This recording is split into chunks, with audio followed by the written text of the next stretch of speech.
Okay, so here's the Earth, round. That is a sweet Earth, you might say. Ozone layer melting, meteor becoming crash into us. We're going to die. Okay. You have China, Russia, US, I don't, with nukes.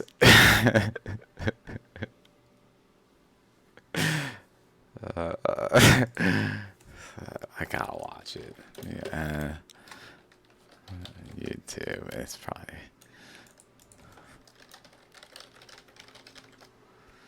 It's the end of the world. Damn, as we that is a know sweet it. earth, you might say. Round. Shit going on right now. Before I watch this even. Let's get a zero edge. Declaration of war without rules. Russian officials fume over Crimean bridge blast as Ukraine celebrates.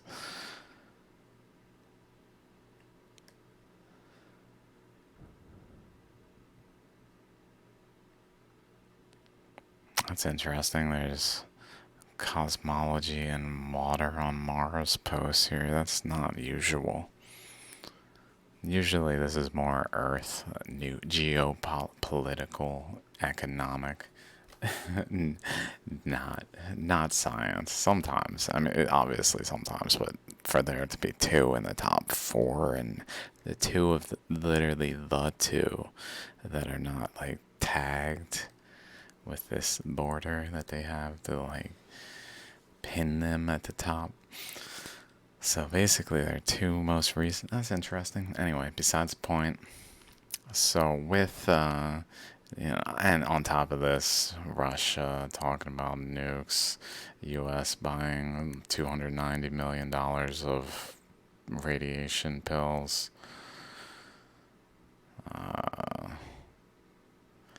Pretty much Ukraine calling for preemptive nuclear strikes. It sounds like. I don't know if that's true. That's what I heard in secondhand. I didn't actually bother to look for it. It was claimed that Zelensky was inferring it. I didn't actually look to see if he was. But I wouldn't be surprised if there's some kind of so, and then they bombed the Nord Stream 2 pipeline. Obviously, it was United States, Western powers. I mean, what are they doing? What are we doing? And so, anyway, it seems apt. Okay, so here's the Earth. Chilling. Damn, that is a sweet Earth, you might say. Round. Alright, ruling out the ice caps melting, meteors becoming crashed into us, the ozone layer leaving, and the sun exploding, we're definitely going to blow ourselves up. Okay, so basically, we've got China, France, India, Israel, Pakistan, Russia, the UK, and us with nukes. We've got about 2,600 more than anybody else. Whatever. Anyway, one day... I think Russia actually has more now. That's interesting. That at the time of this video, it was... I assume that was the public number, that 2,600 more than Russia. But now I believe Russia has slightly more than the United States. We decided... Probably because the United States claims to have gotten rid of many, and more so than that Russia made many more. Those Chinese sons of a bitches are going down. So we launched a nuke at China. While it's on its way, China... They probably just got rid of outdated ones. And like, shit, who the fuck is shooting? Some PR move. Us. Oh well, fire missiles. Then France is like, shit guys, we got the missiles, they are coming, fire our shit. But I'm let tired. Well, have a nap. Then fire the missiles! Meanwhile, Australia is down there like, WCF, mate. India, Israel, and Pakistan launched their shit, so now we got missiles flying everywhere, passing each other. Russia's like, ah, motherland! Then England's like, about that time, eh, chaps? Whatever. So now the US is like, fuck, we're dumbasses. Canada's like, what's going on, eh? Australia's still like, WTF. Mars is laughing at us, and some huge meteor's like, well, fuck that. So, now we got nuclear winter. Everyone's dead except Australia. And they're still like, WTF. The huge meteor that's like, well, fuck that.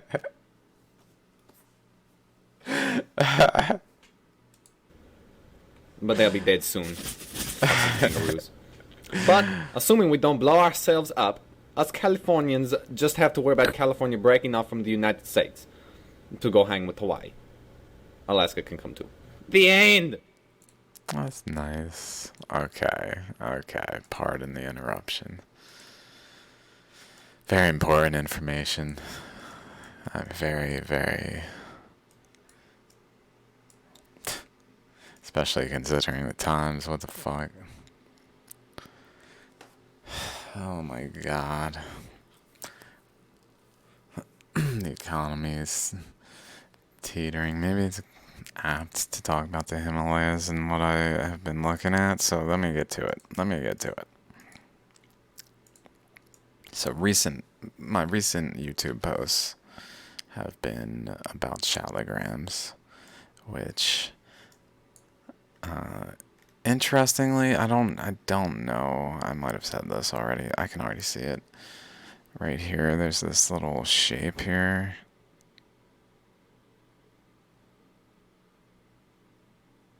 Like, I don't know. I can't find anything in the Himalayas. I don't know where Mount Everest is, for example. I couldn't find it. But this shape allows me to find Damodar Coon. Literally, boom. Here it is. Like, crazy. Because it's like, I know it's at the end of this. This shape has this thing here, and it's right at where the snow seems to end. At least on Google Maps, maybe in real life, flying over like this would be snow-capped, and I'd be like, it's here, I can't find it. But from Google Maps, at least. And that's another one. It's similar.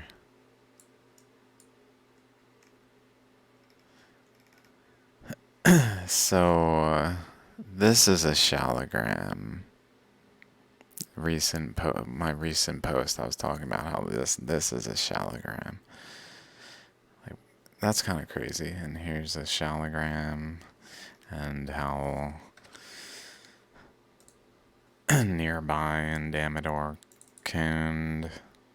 I don't know what I'm saying. Words. I'm just pronunciation wise. Is this?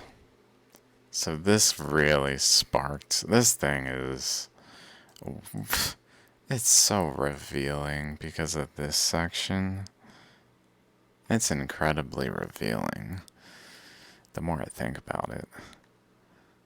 Because this one for sure is a Shaligram type structure, but it really shows that there's like a layer and another layer, like 2 layers that I guess separated by an ether flow. Like an ether flow was funneling through this, and because there's... So I guess the way I think of it is there's 2 options. It's either compacting, or it's expanding. And the way it expands is by something else getting in there and filling this space to expand it. And because this was largely an ether-based event, it's highly probable, and like that it's rock shaped by it rapidly, that it was currents of ether occurring here that filled this gap. But then essentially there's a connection point, a bond, where the way I think of this is this is literally another octave of particles between atoms and planets. Like there's intermediary levels of particles that are atoms literally are atoms to an observer who is composed of those particles as their building blocks. Like we are composed of atoms, so they would be required to be composed of many. That they wouldn't exist on Earth. They would exist on the sun or on a star, where their building blocks are like these particles that exist between layers of as nodes in essence, between layers as nodes, and they're like they are the locations through which current passes between layers. So and the reason is because they're dense, like here. So when the ether's flowing, it could go through here, but it couldn't. It ran into too much resistance, and so it went through the surrounding region, which it was literally just not as dense as where the particle existed. And so it physically carved out the less dense material, literally, leaving behind more dense material, which is where the bond between the layers, the particle, exists. And it's essentially just like a denser, a region of relative high density that is particulate in nature, like so the Himalayas. So going from here, or do I move on from this? I'll come back to this for sure, because this thing is very relevant. But the Himalayas, if I can just find it, this one.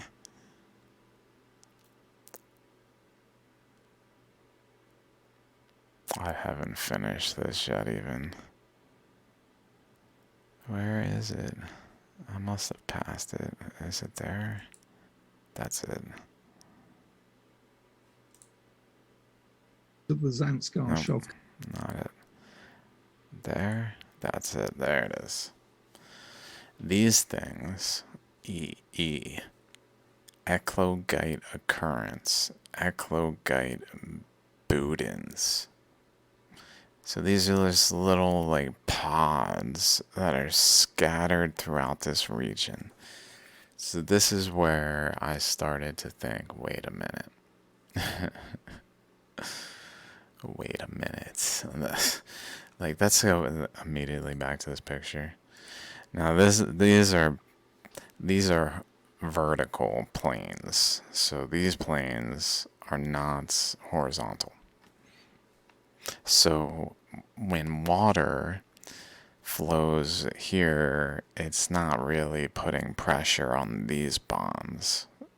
But if there is horizontal layers like this on top of one another, filled in with like this with material, like filled in, not actually empty gap, but filled in just less dense material, relatively not as dense as here. So it would, even though it looks like it has all the material filling in the space, even here it's not as dense as it is along the current channel between the layers that forms here. Maybe this isn't always how it is.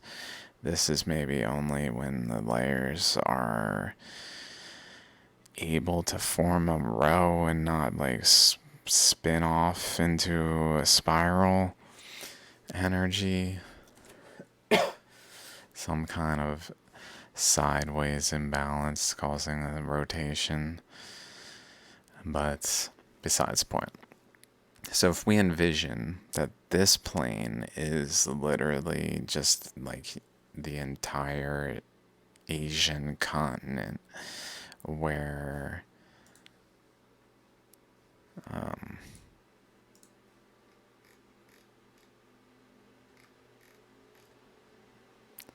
where basically water accumulated. So the way I believe this is what happened, although I had a realization after this chain of thought that made me say, well, maybe also this, I don't know. But I still think that this makes more sense, although I might, in hindsight, have been mistaken because I have thought about them. Like,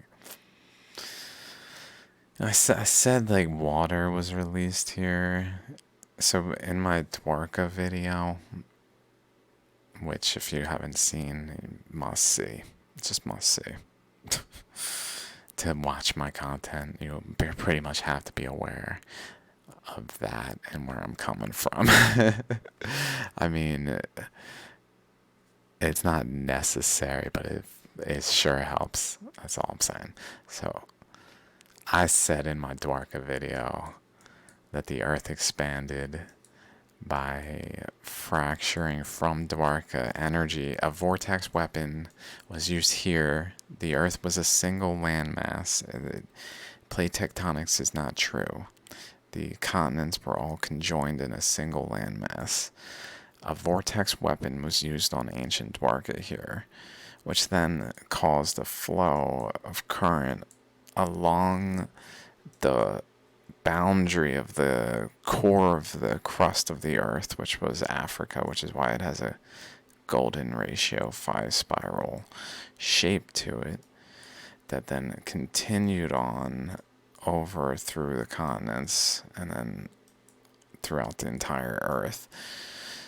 And so the energy flowed along the weak points to the northern section of Africa between the spirals section here. So this is like the spiral continues through South America, North America, and then into Europe. So there's a boundary that comes here, wraps around, and so it causes, I guess wraps around here probably.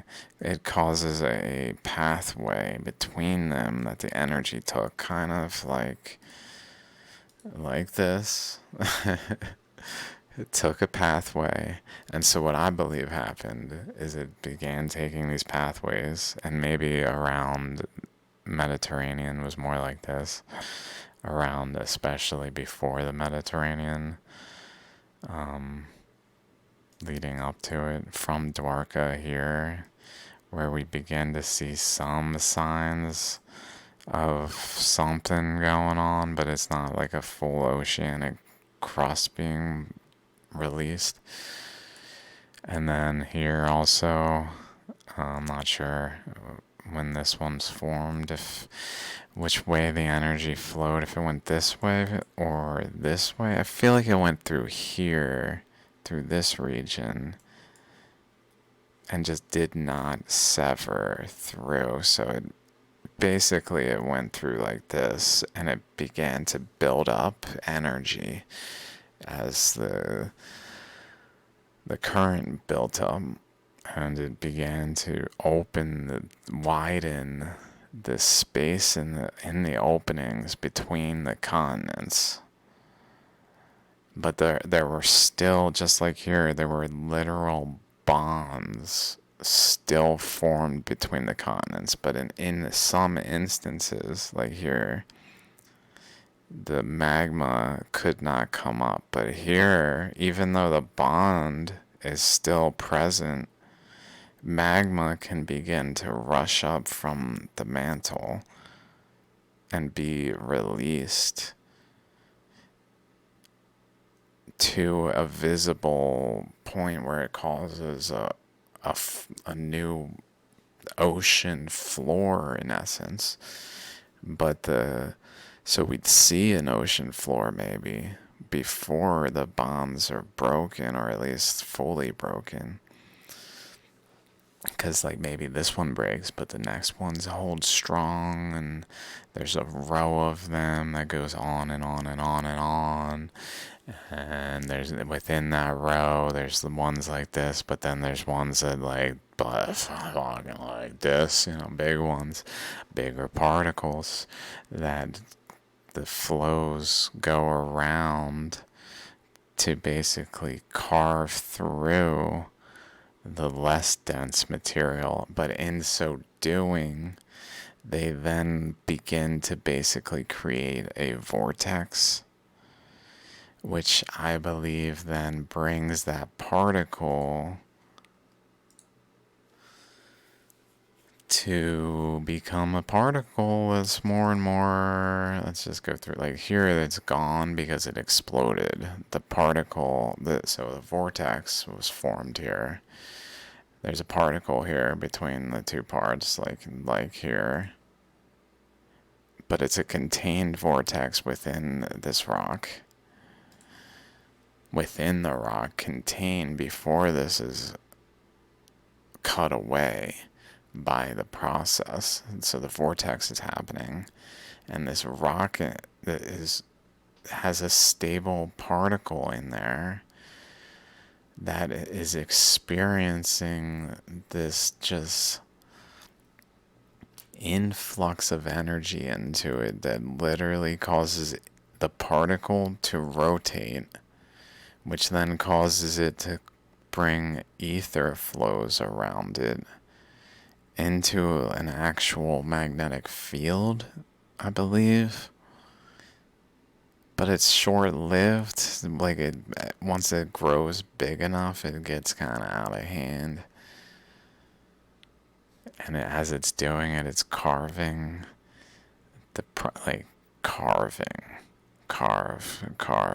cutting away pieces. I'm not quite explaining it exactly as I would like to. Let's go through here. This is crazy. So I guess oh my god.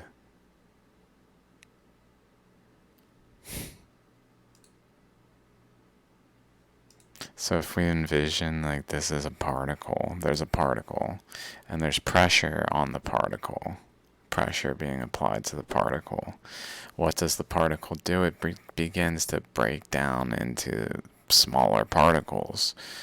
So maybe when this occurs, it's beginning to break down into smaller particles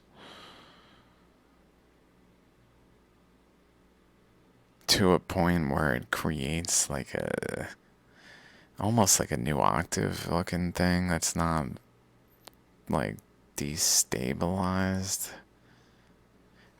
This one's totally gone.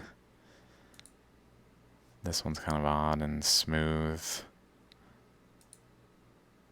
No particle, but an so this kind of shows an explosion in my mind.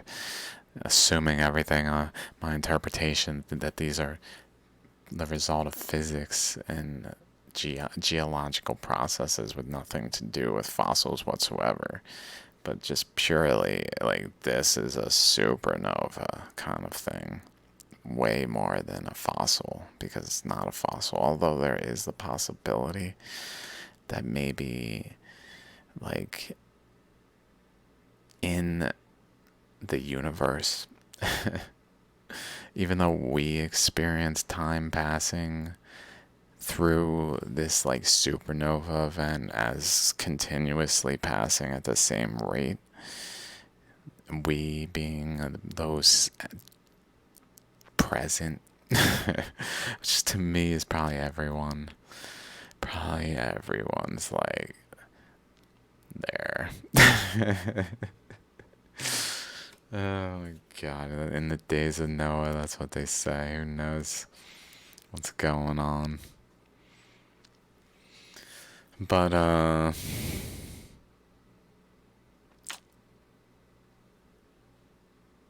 so let's go on. Let's move on. So, galaxy. Also kind of makes me think of the Himalayas, sticking out here.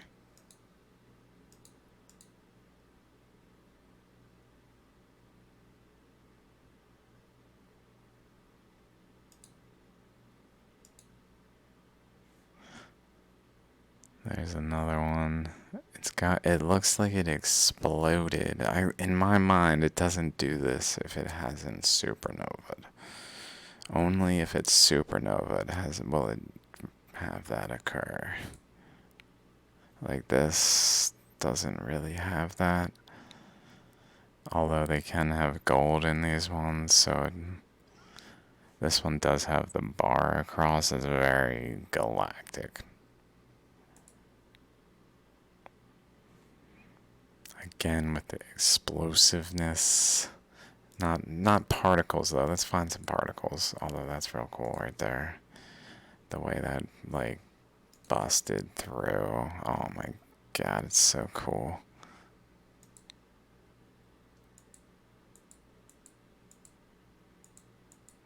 Particles, particles, particles.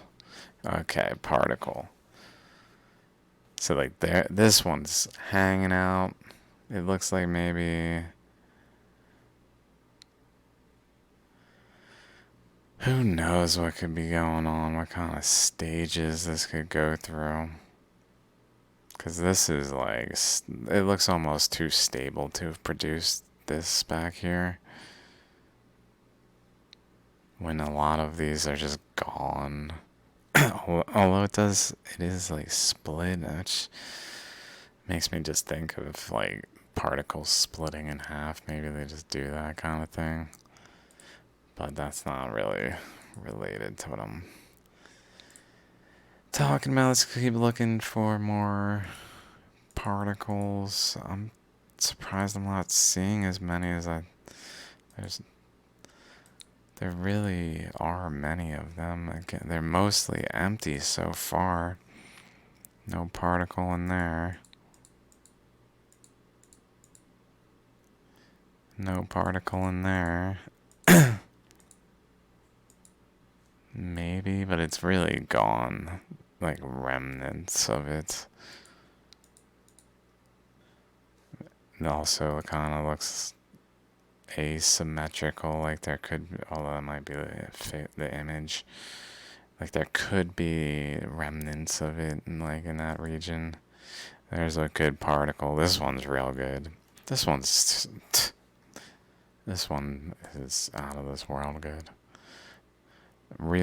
Just a legit particle right there, and the fact that it merges with the other flow of this one, conclusively proving, I would say almost guaranteed, and indisputably, conclusively, that this is not a fossil. It cannot be a fossil to have that occur. The way this happened, highly likely there's some of that going on around the Himalayan area. If there are things, like if this is like the Himalayas, let's say.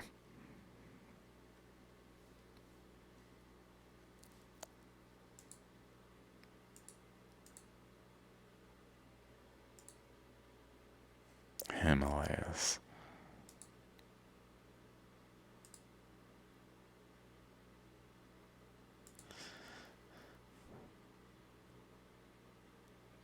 This one's real good for that, the way the openings are, because this one's in line with this one, and this one's pretty much at the most distant point where the energy, for sure, that if I can like mentally contemplate if there's a spiral of energy in this, where it would focus. For sure, I could at least say probably the most distant point there. It would go like into that corner and kind of push there at the least. So that one makes sense.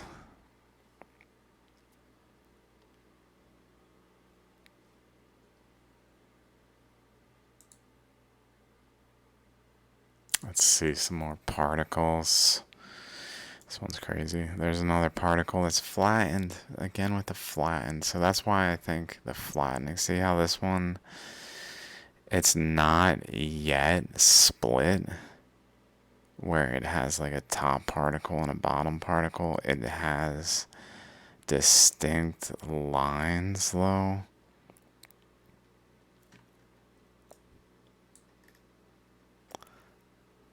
No splitting of the lines, but distinct lines. Crazy. Just so crazy. Another particle. This one, again, kind of flattened.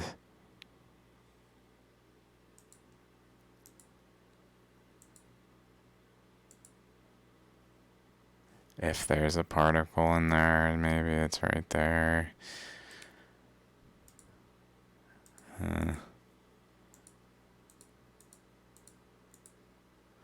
Another particle that's slightly flattened. So it's like they're squishing, which maybe is a result of the rocks cooling. As they cool, it begins to compress and just physically push in on this object, which has no forces on it. It's not evenly distributed, so it physically stretches it as the rock cools until it's solidified, leaving these like elongated particles consistently and in different stages, which is so awesome. This one, oh my god. This one to me shows a first supernova, a second supernova, and a third supernova. Waves, like separate waves. This one's incredible. The way it spirals around there. This one really could use high grade. I would like to see shaligrams like they have museums. I've come across certain objects like paintings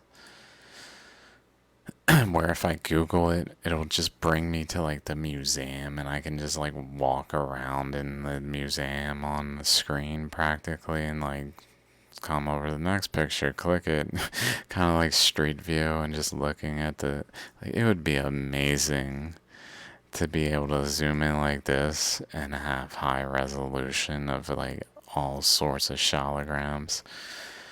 3D, like the ability to rotate it, pull in so that like I could zoom in past this barrier into the inside, rotate it, look around because we've like physically mapped these rocks to a sufficient degree to actually produce the definition necessary to fill in the resolution to like just be able to look at these things because that's their like just to see them. Oh my god. It needs to be seen practically. There's these things and spiral. This is reminds me of I've been looking into more fossil related things since I'm basically like these aren't fossil. They can't be fossils in the way we think of them. Not in the way we think of them. They can't be. They literally can't be. But the problem with that conclusion, it's not a problem per se. It's just it's a mountain that needs climbed to like reasonably speak it, is that there's all of this fossil evidence that's like, what about all this stuff? Like I can maybe see how like this could be argued to not be caused by a fossil. especially the ones that, like, the one that shows like another one off of it. Like, what? Literally flowing with it though, like it doesn't actually make any sense. It would have required part of a shell adjacent exactly to the other shell, and then them both to sit perfectly, fill in perfectly, erode perfectly, and create this perfect flow that just could not have occurred possibly whatsoever unless it was by a flow of energy that was present in both regions, conjoining both regions, and therefore not a fossil. Like, literally not a fossil, though. Whereas some of them, that leads into, unfortunately, going from Shaligrams, then we lead into ammonites more generally, which leads into just this spectrum of things. So one of the more early fossils that's what I was getting at, was something very similar looking to this. It's called like something cups. Its name means many cups or something. Let me check my notes. Let's see. Okay. I might not have written it down. Oh, yeah. I even drew it. Cludina, maybe?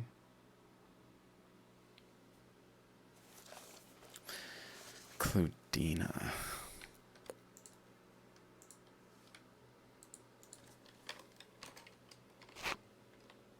Cloudina? Cloudina. False. What the? That's what I was. So the way I look at it is it sounds like if my interpretation is correct, that Dwarka was sunk by a vortex weapon that's allowed ether to flow into the earth, and then the earth physically supernovaed repetitively, it looks like, then it appears like it begins early on with signs and things occurring that basically are the like these things are like the first.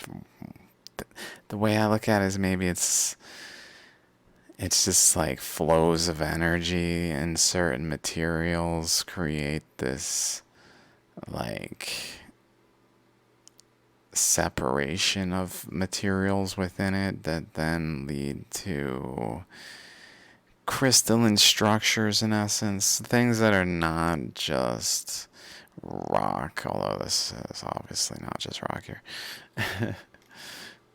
Things that are not just like a rock. There's some kind of like unique pattern that we immediately say is life, but maybe not, because this may just be occurring in different ways, or in different locations, manifesting in different appearances, but basically the same process with different amounts of energy at different times, because essentially the buttons are being popped, and as the buttons pop, they allow other buttons to pop, and sometimes a big button pops, and then like the biggest button pops finally. It's almost like increasingly large buttons are popped. Like it gets the little ones all, or maybe everything but the little ones. Or everything but one big one. I don't know. Just starts putting pressure.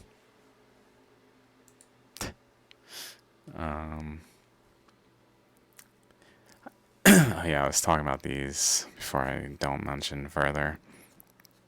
these are kind of, to me, like, if the Himalayas are, oh my god, are a shaligram, like the result of a shalligram's explosive force in some way, from, because essentially it needs some kind of, what I've what that video brought to my attention was that there are materials coming from like 100 kilometers underground to the surface in what is reported to be 1 million years. Dudes, mind you, this is about a half a day, probably, assuming a steady rate of around 500 million years, say, give or take, across what is said to be, let's say, a year for the global flood to have taken place. Because essentially that's what's occurring, is the beginning of this is the flood. The flood occurred. And in the process, it was the earth expanding and releasing water that covered the earth, that then put pressure on the Himalayas because it flowed out across the United States, and the Rocky Mountains had been formed by pressure, by the explosive force being applied into the edge of the continental shelf. I believe at the time was actually much more in the position of the eastern Rockies, and then it just kind of deposited more layers because it can do that, of continental shelf, not just oceanic crust. And it created a wall, and the water like wants to flow as the earth rotates. It wants to flow just into this way, but it couldn't, so it went up into along the Rockies, mostly wrapping around and then coming down. And this region, I thought, well, it probably accumulated so much mass while it was moving that it then ran into basically a wall that it was pushing up in front of it. And that wall is the Himalayas. And then the water ruptured here by a wave producing the Indonesian archipelago, colliding with the Himalayan arc, producing this spill region, and water flowed out over here. And I thought that was pretty good, but like there's so many nuances to it that make it more like maybe that's not quite what happened. Although it maybe generally it's related to the outcome. Like for instance, that 100 kilometer rise in 1 million years immediately grabbed my attention, because that's fast. That's such a short time span on when it's literally a half a day, probably. I mean, assuming a constant rate of the supernova of the Earth, like give or take a few days. It was not long. Which to me, the only way that occurred is if some particle fucking exploded. Boom. And just sent this like wave, this wall. Like, so the way I was thinking of it is the water is physically sitting on this region, but it's moving from the northern region. So it's kind of like a surfboard. It's pushing on the particle as it moves, more pressure on the northern side than the southern side, so it's an imbalanced pressure from above. And it literally, with the motion in this direction, and so it literally causes the particle to explode, rapidly bringing forth this uplift of part of its supernova shock wave of mountains that then stood in front of the water, blocking the water and causing it to flow this way instead of out this way, because it needed to flow this way, I guess. Like, ultimately. But in so doing, the particle, that supernova, creating this wave, that's why I think these are really telling. Like, they're scattered. These particles, these to me are unquestionably particles that were just emitted through, like the particles that cause this like gold coloration in the black rocks of the Shaligrams. It just flowed through and penetrated into certain locations where the energy flowed most, producing these like particles that I would say are much like these particles, which are scattered much more distributed, but across another octave of reality, in essence. So it's almost like we have a super microscope and are looking at a shaligram that's we're so zoomed in on that we don't just see like Earth anymore, or a shaligram anymore. We begin to physically see it much more like a planet, where like then the differences in here are really that there's a particle in there that is that particle, and so on. And so like that, those are there, to me, is a strong sign that there was a eruptive through. This is an eruption in rock, so it's like it's sending these particles through mountains. I mean, through freaking crust and through the earth. These particles are. There's a lot of force to move a particle to just lodge it into the mountain here. So it moves it through and then it gets lodged and it's just hanging out, I guess. Although that would strongly suggest there'd be a trail. So I might not be correct on that. And I certainly have not researched that sufficiently, but that's my initial thought on it. Like, shit, maybe there would be a trail, although maybe there is one.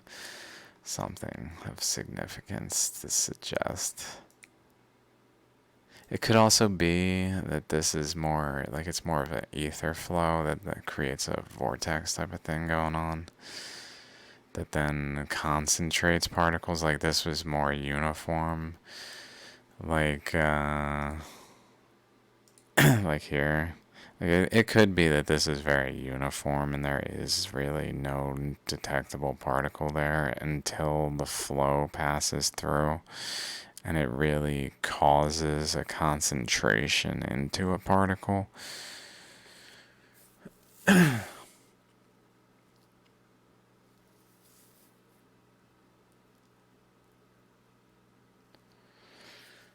But so for sure that's what's going on. I'd say for sure with the Himalayas, that the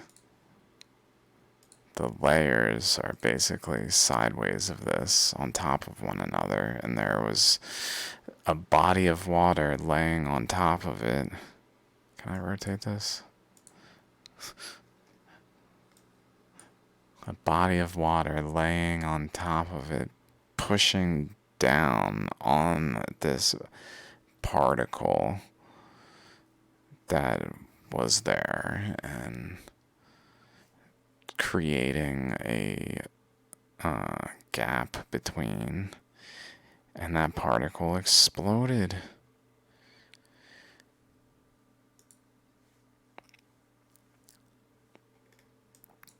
Creating a shaligram that literally, finally, I am saying what I started this video 50 minutes in. I'm finally even mentioning it. I really haven't mentioned it yet, I don't think. Beyond just hinting at it. This is definitely a shaligram. Dupe. So let's inspect it. Oh, that's why I wanted to make this video, was to just kind of, and I was like, I'll just do a short one and I'll just start inspecting this. 50 minutes in, I haven't even started. Oh my god. Okay, let's look at a shaligram that is certainly reminds me of. I believe I have it. I might not have a picture of it. I thought it was like this one. Let's say like that. I mean, but imagine that it connects all the way up.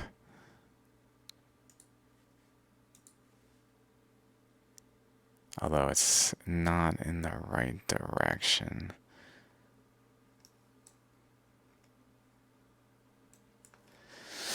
Okay, so let's go to more distinct things. Let's start maybe here. This outline goes around pretty distinctly. Goes around.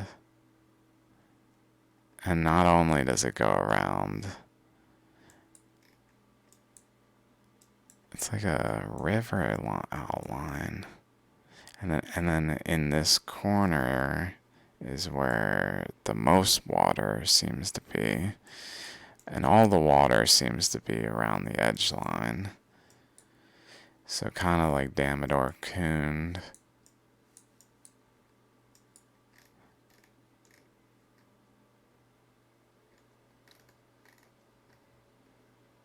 Where there's like a lake there along the edge. And then like Shaligrams. Let's find a good Shaligram. It's just got like a little bit along the edges. I guess like that is fine. Like how it does that.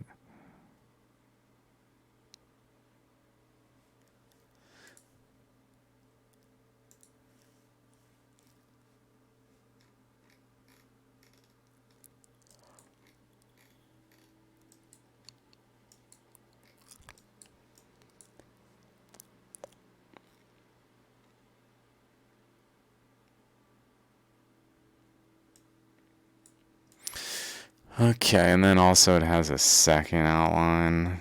So it doesn't just have the first outline, it has a second outline that kind of goes around it generally. And then it extends the sand region, but I think this is significant here because it really is like Damodar Cooned. Suggestive that there's some kind of like physical barrier there that's more substantial than over here.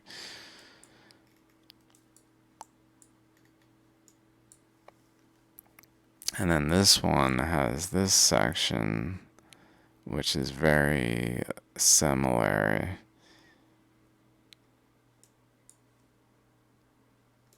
to just again a shaligram in general. Let's find one.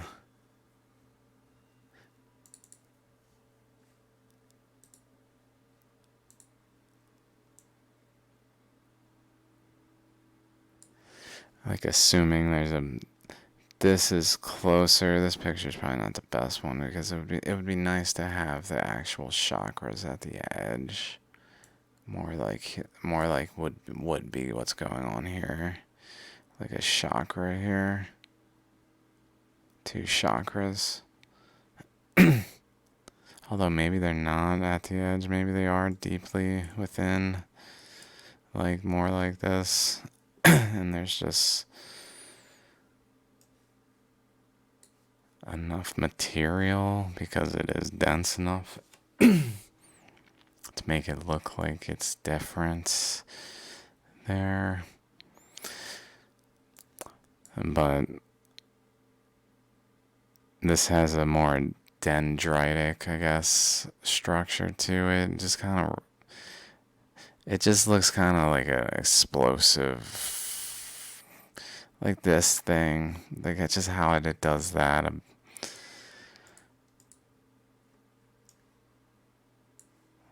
Like that.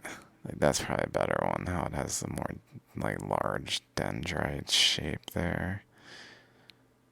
This is really revealing too. Like this, it's definitely modifying the stone and preferentially flowing through certain channels and avoiding other regions of resistance and just flowing through the edge.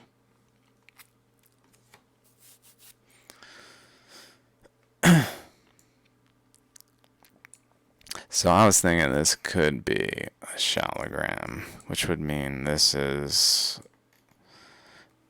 filling in, like maybe when the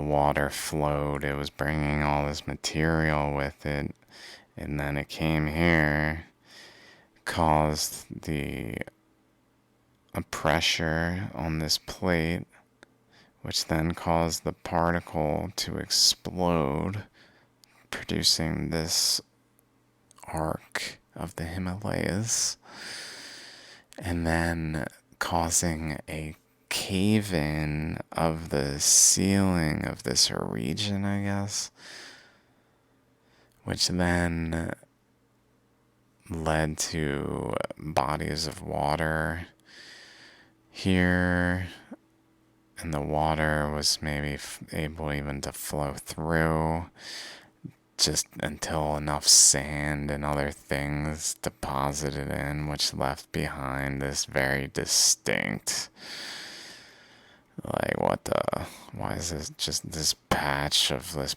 flat land thing in the midst of freaking Tibetan plateau, pretty much? Like, what is this? This is weird. I mean, I've looked at this and just been like, well, it must have just been a huge lake. And this must have been a lake, and they must have been connected. They're a weird shaped lake. I never thought shaligram, but I never looked at shaligrams. Now I'm like, yeah, that looks not just like lakes, but lakes caused by shaligrams. Kind of like, again, Damodar Kund, which is a lake caused by the presence of a shaligram opening like this, which then allowed the water to pool there in a way where there's a literal sacred lake in a shaligram. Crazy. But here, maybe here, there's just, it filled in. Although, it's very odd that there's this border. I wouldn't be surprised. I've heard of the concept that there's ways to get into the inner earth from Tibet. I might be on to something. Something about that. It's a shaligram. Although this might be only like a minor shaligram of the major Earth shaligram. So, like, to get into the shaligram of the Earth may not be capable from here. This might just not be, this might not do it. Although it's possible that this is allowing water to drain through, literally through the Earth, and maybe it's carving a path that can be followed and, like, climb down through, literally, and entered into some realm. Who knows what's buried down there, though, if that's the case. But yeah, I mean, I'm pretty sure that's a thing that can happen, though, and it makes me think of, like, Siberian,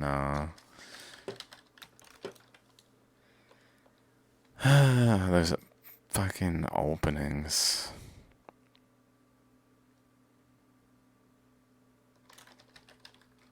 Pits. Exploding craters, like supernovaing.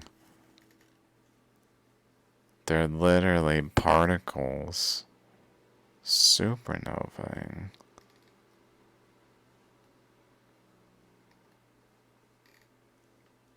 That actually explains these.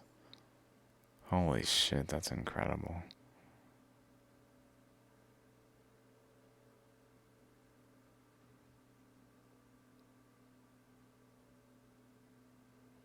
I'll have to look into these. Because I honestly I didn't have much of a idea for them. But now, if they're particles, maybe they're not that stable, but they were stable enough to form for a while, and now they're starting to explode. Or they have been all along, and they're becoming more noticeable now. I'm not sure. Just thinking, like, it would make sense if they were to not all do it simultaneously. That's not really how Half-Life works. It's probably more of a Half-Life kind of mechanic going on, where it could be, it's kind of random, and they tend to be at some certain amount of time. But it may just be that it's set in stone, and Half-Life comes into play when it's more of a spectrum of sources that allows for more of a Half-Life-y type of environment.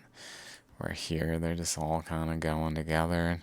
So what I'm thinking, maybe there's like a particle that was formed, because this is a Siberian traps kind of region, I believe. Traps, let's see, traps. Trap.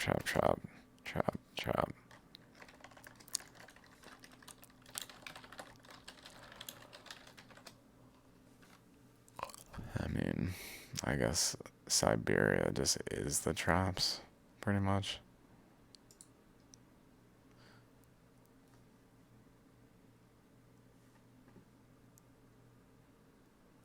So odds are these things are in in the Siberian traps, and that means these are particles. I don't know. Not sure why that means they're particles. I'm just thinking like Deccan traps, and for comparison. Because I don't really understand what happened in Siberian traps. I keep thinking of like Thor type of things. Literally, like maybe some shit like that. Before Dwarka was attacked, so like that wasn't the only thing that happened. Maybe that wasn't the only thing that happened. There's some other shit going down in Siberian Traps region that's in like Norse mythology that I haven't really investigated enough to realize. Something somewhere. I don't know. But it happened before. It was like one of the first things to happen. Siberian traps occurred around, okay, around the halfway point.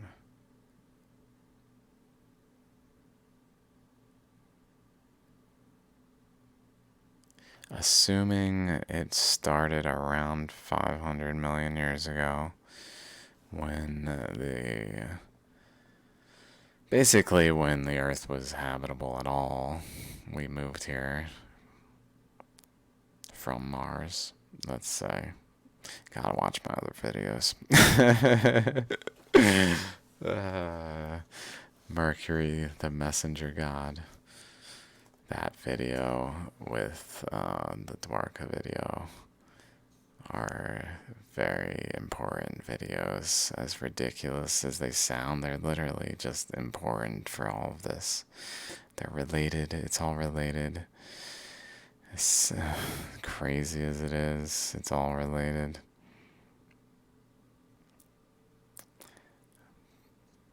But so my thoughts are we moved here right away after the cryogenian epoch, whatever it's called.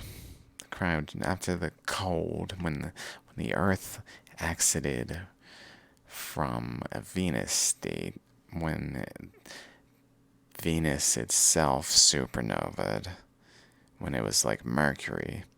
Basically, it was like Mercury's gonna supernova. That's Judgment Day. Sorry to tell you. And then that's gonna cause Venus to become the new Earth, and then Earth is going to become the new Mars, and Mars is gonna become the new Ceres. And as soon as that happened, was like it stripped the atmosphere of Venus away, which led to the cryogenian observation of Earth, which was like a snowball event, and then suddenly the Cambrian explosion occurred. Although it's more nuanced than that, I'm finding out, where really it was more of like a death began in the Cambrian, really, but the first signs of supernova were before the Cambrian, so it actually seems like before the Cambrian, like the real time we lived here was right after the cryogenian. Let me pull it up. Maybe that'll help. Let's do that. This here. This is where the first signs of these like supernova signs are. So my thoughts are maybe we lived like right there, right at the edge. That's when before the Earth expanded, and then all this shit happened where we ended up finally, after who knows how long, maybe 1,000 years, the Golden Age, then being like, you know what? Fuck y'all! Fight, and then sorry to make light of what I probably participate in. I want to be surprised if there's a time when we get to know of our lives in this life and be part of that time and make decisions, then I want to be surprised if I'm some asshole making fucking asshole decisions that has ramifications on everyone. And so maybe to make light of it and joke about it is not the most becoming thing. Not the most I don't know.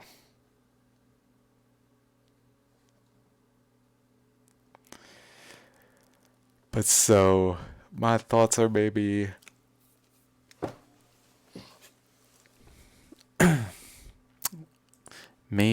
around the halfway point this happened.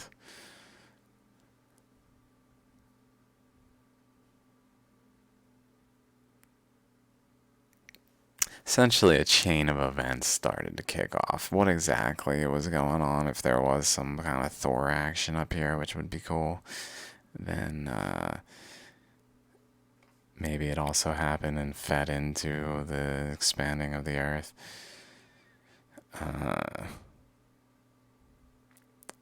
But so when this occurred, maybe it produced currents through the region that like caused particles to form that then are beginning to explode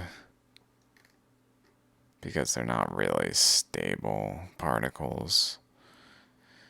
They require a higher pressure environment to be stable, so they're kind of just like gaseous, maybe just too filled with gas. These stable particles, but not stable enough to last. Uh, yeah, okay. I didn't actually want to click that. 7 minutes. Okay. Ew.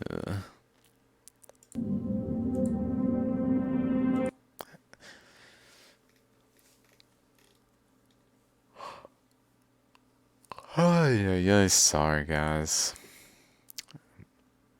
Matrix. So, is that all that I have to say? That's probably pretty good. Pretty good. I was mostly wanting to say that about the Himalayas. I look forward to seeing. I'm not sure what research is out there to really dive into that's readily available to me. That's not just like. Because I need a path in. It's kind of like.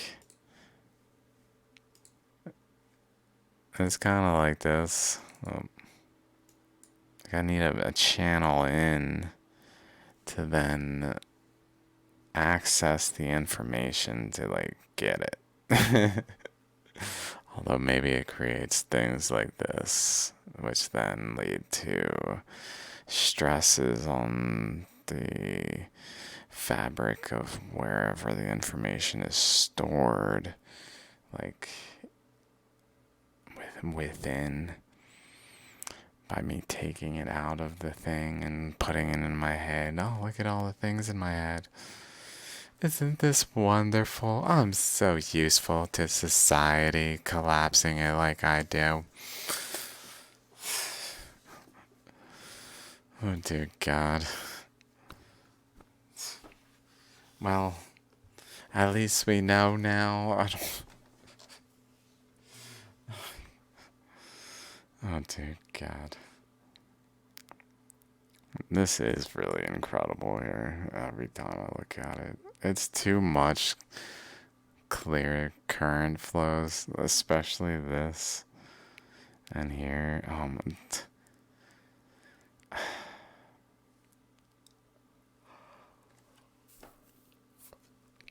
I cannot wait for us to work on this together as a people, as one people. Do, do, do, do. Okay, what else? Actually, let me real quick recap some things. Because these fossils. Oh, here's something interesting. Basically, I'm thinking about it from the angle of that the Earth is supernovaing. And so, one interesting thing is that there's literally evidence of a supernova, a near Earth supernova, in the time frame of around 25 million years ago, i.e., after like the Cretaceous supernova, which is when the ocean floor was most able to be created. And so it was also, the evidence was found in deep ocean sediment, suggestive, although in modern interpretations of plate tectonics, where we assume that there's been just so much time passing that this is a good method to maybe get stuff from that has been deposited from up above. it actually is strongly suggestive that this is stuff deposited from down below, where like it's not that the radiation is found up here. We're not finding the evidence for a supernova in 25 million years ago on the top of mountains. We found it in the deep ocean, and I know if we assume the Earth to be millions of years, that's fine, but if we realize it's only thousands of years old, then it doesn't make as much sense anymore, and it really is strongly suggestive that the reason it's there is because that's where it was able to penetrate when the Earth supernovaed, and it sent out ripples everywhere, but they focused through the weak points, kind of like the things going on with the Shaligrams, where they're sending like a debris of the explosion out into a weak point. So it makes sense that we would see evidence of a literal supernova if the Earth did it deep in the ocean rather than on the surface. So it actually matches, crazy as that is, the interpretation that the Earth supernovaed. So there's that. And then there's also another thing, let's see, that I was going to initially say before that, was that ocean anoxic events. There are black shales indicative of anoxic conditions, but this is in, sorry. Not the best way I did this. I did not go in order. I just kind of have like extinction events. The Ordovician extinction. So there's an extinction event here. Ordovician extinction.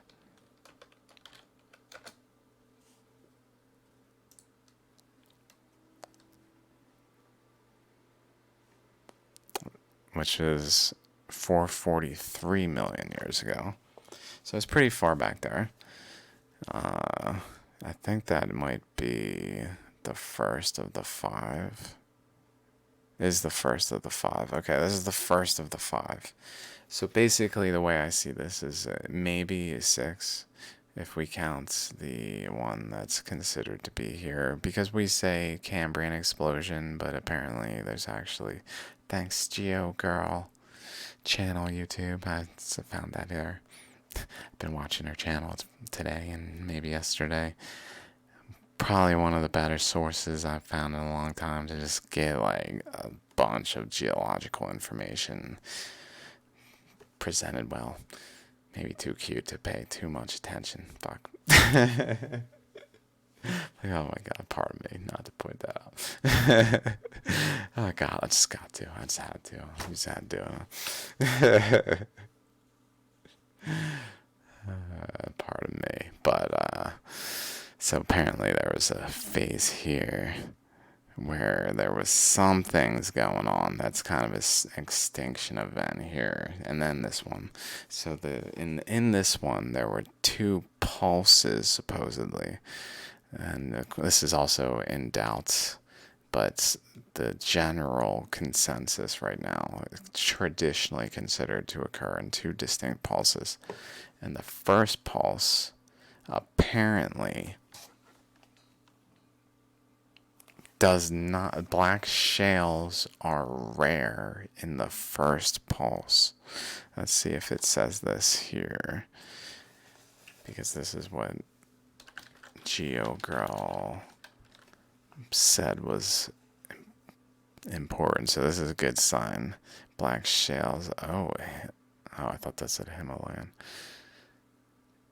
Are indicative of an anoxic event, meaning no oxygen, low oxygen, like a sulfuric event. suggestive of like an explosion. Black shales are very rare in the first phase.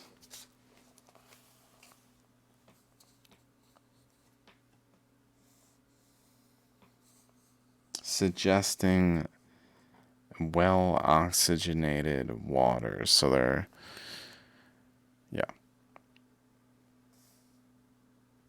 Where the black shales are only found in isolated pockets. But then, during the second pulse, a dramatic increase in black shales, so that they're everywhere pretty much, worldwide, anoxia black shale distribution. So, what was I even talking about this about before? So that to me, like this, the second pulse is like a supernova, some level that was significant enough, some particle within, like, just like the Himalayas, some particle like this within the Earth, not like the nucleus of the Earth, but some particle causing some chain of reaction leading to the Ordovician mass extinction and all these things occurring. So like this is also like ammonites and shaligrams. Like if shaligrams are not fossils, then these are highly likely to not be fossils either. It's like, dude, what the fuck? How can I even suggest that?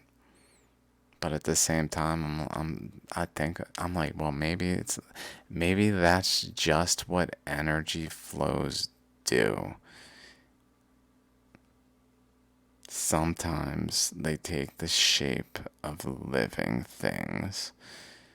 And maybe they were living things, but they were unstable during some radioactive decay process that in their experience of time they fully experienced life and all these things, but really in our like understanding of them, they really are just energy flows. They're not actually fossils at all because they lived for like an instant in our perception of time, even though they left behind this image that they were like fossils. They were just flowing energy that caused certain shapes. And I mean, I know it's ridiculous. I know. But I'm entertaining it because it seems to point in that direction, especially because like I wanted to say that if they didn't come into existence and then cease to exist, first appearance is in the Cambrian. So basically when the supernova is just starting to begin. If something just is appearing when the Earth is supernovaing, it's probably because the Earth is supernovaing. I don't know. That's my thoughts. I know it's a little ridiculous. Flourished throughout the lower Paleozoic before slipping into a long decline when during the Devonian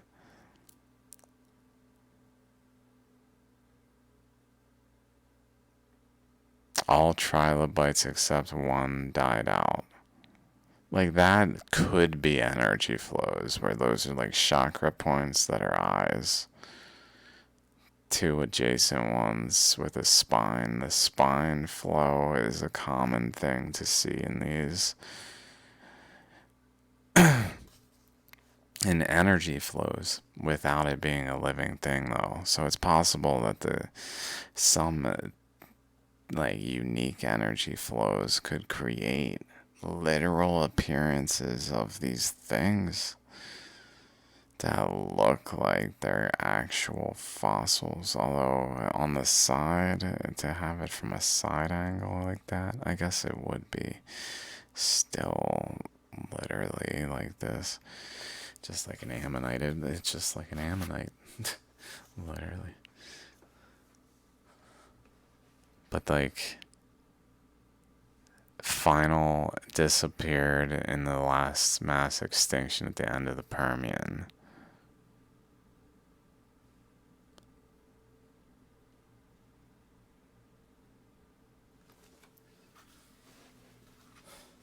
Like that they existed when the earth was expanding only means they're a product of the earth's expansion process. As is the case for shaligrams. That's why shaligrams are so vital to really drive home the fact of the matter is this is not a fossil. A fossil did not create this stone. This is not a fossil. This is flows of energy created this stone. Not a fossil. Not a fossil. Galaxy, not fossil.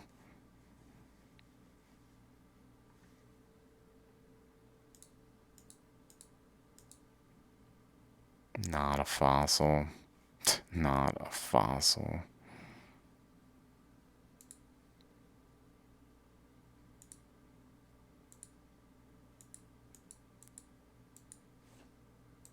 Not a fossil, dudes. Like, look how pristine this is. It's beautiful.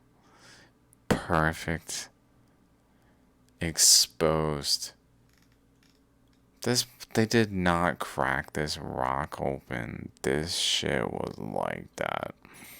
I've watched enough videos now, I can say confidently, people find rocks like this. They're like, this, well, check it out. And it's got an opening in it. Maybe not exactly this cool one, but like it's got the opening. I've seen like this. I've seen people show me a rock they picked up while just wandering in one of their videos and showing that it had, like, they come like this. So where's the erosion? If it's able to erode everything else, yet like the fossil somehow sat there long enough to take shape and then it eroded. It really doesn't make sense. This one, like, what? Not a fossil. This one to me is just, it just cannot be a fossil. It cannot be a fossil. Cannot be. Must be. Galaxy. Galaxy. Or solar system galaxy. Electron atom.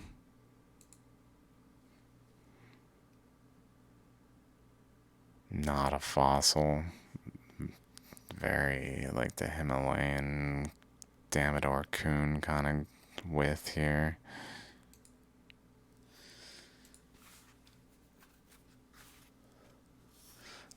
Not a fossil. The way it's creating these openings is because of a consistent flow of energy around in a direction that physically is carving into the stone. It's as simple as that, really. And no fossil would do that.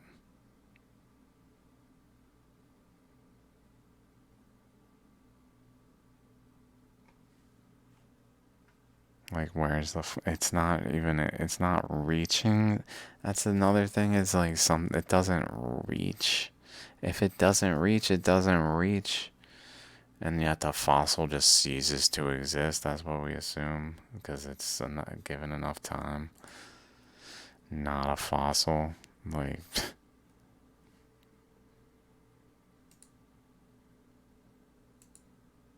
incredible. Look how big that is. But it ain't no, it ain't no Himalayas. It ain't no Tibetan plateau. And whatever that region is called, like Tamir or something. Two of them. The left one has that name, Tamir or something. Whatever I'm thinking of. It had Tamil, maybe. Hands up, surrender, baby. Sideways chakra, like this way. Through the heart.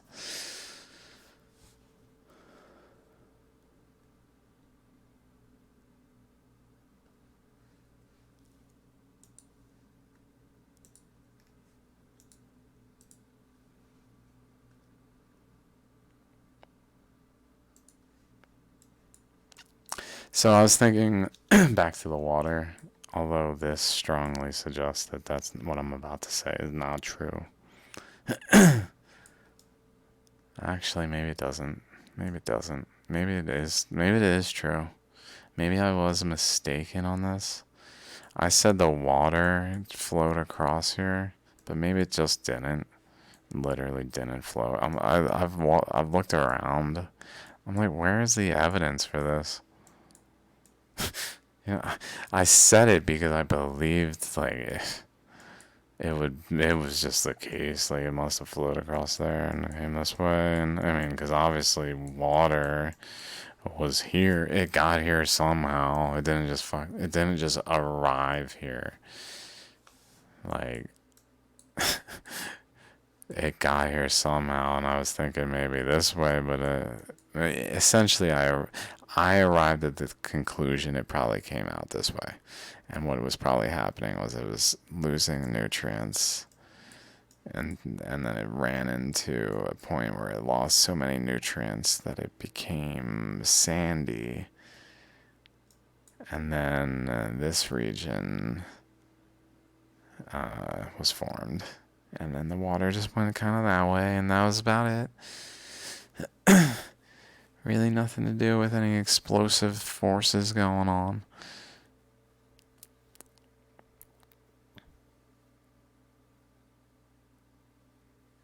But now I'm thinking maybe the water was even released. Like this. I'm looking.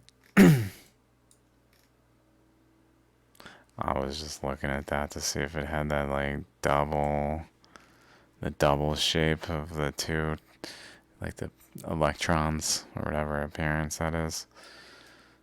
But maybe it released like the supernova actually caused openings in the earth here that gushed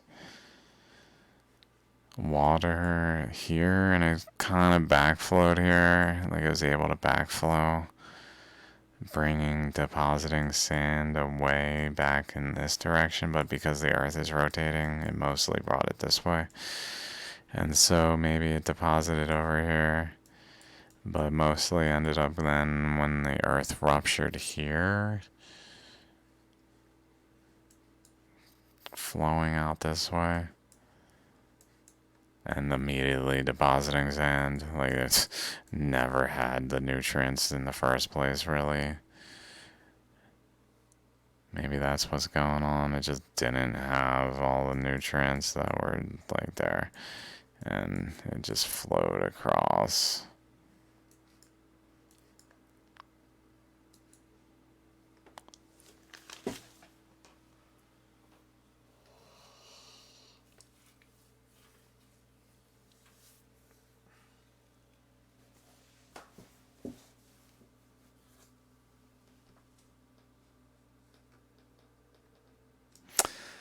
I don't know.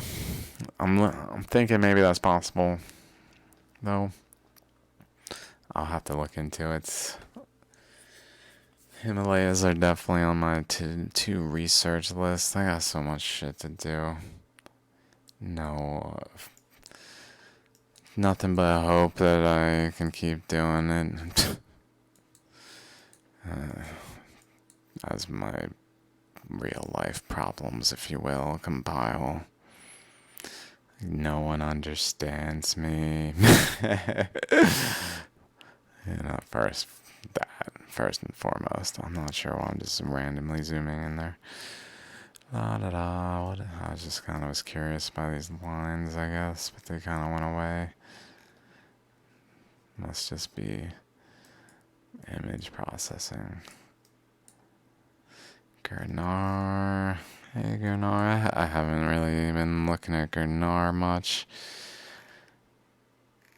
Wonder if it has any Shaligram features besides that it literally has the Wikipedia for Damodar Kund is to a lake at Mount Gurnar rather than the one in the Himalayas where Shaligrams originate. So that's very odd to me.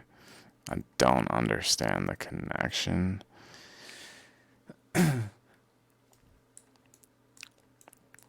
Maybe just because people feel Damodar Lake is that sacred that they would name one here at Gurnar by it. I don't know.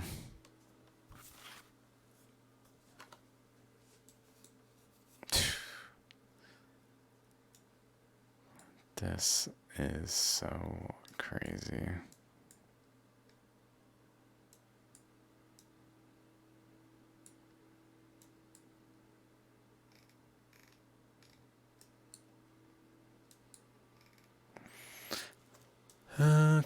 Okay.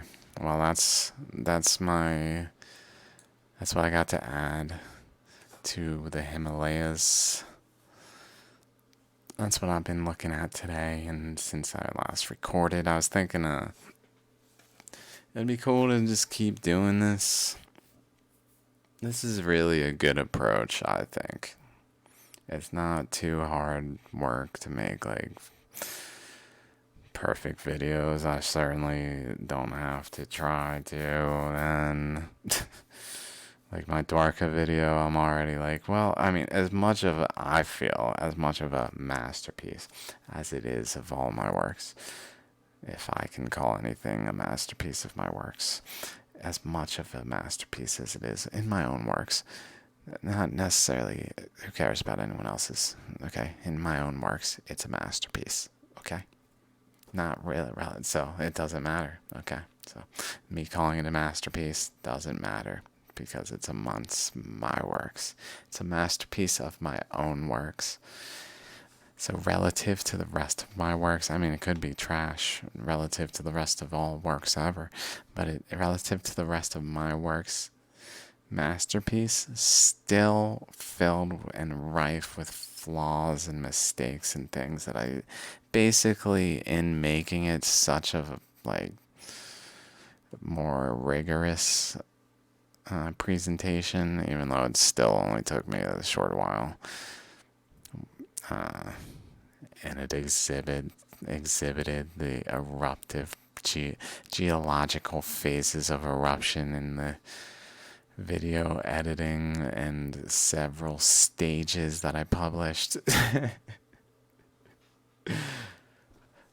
Like, it wasn't as, it has side effects like, this probably, obviously you're theorizing, or not even that, you're you're just guessing, which kind of I am. I mean, that's obviously, but it's an educated guess, which leads me down a path to the point where I'm making some finds, dudes.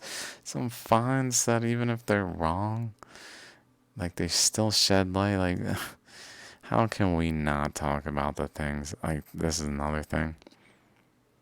Before I go,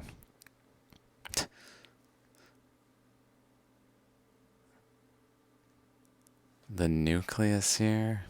So it's like eroding away, and then the side falls off, and there's a physical nucleus.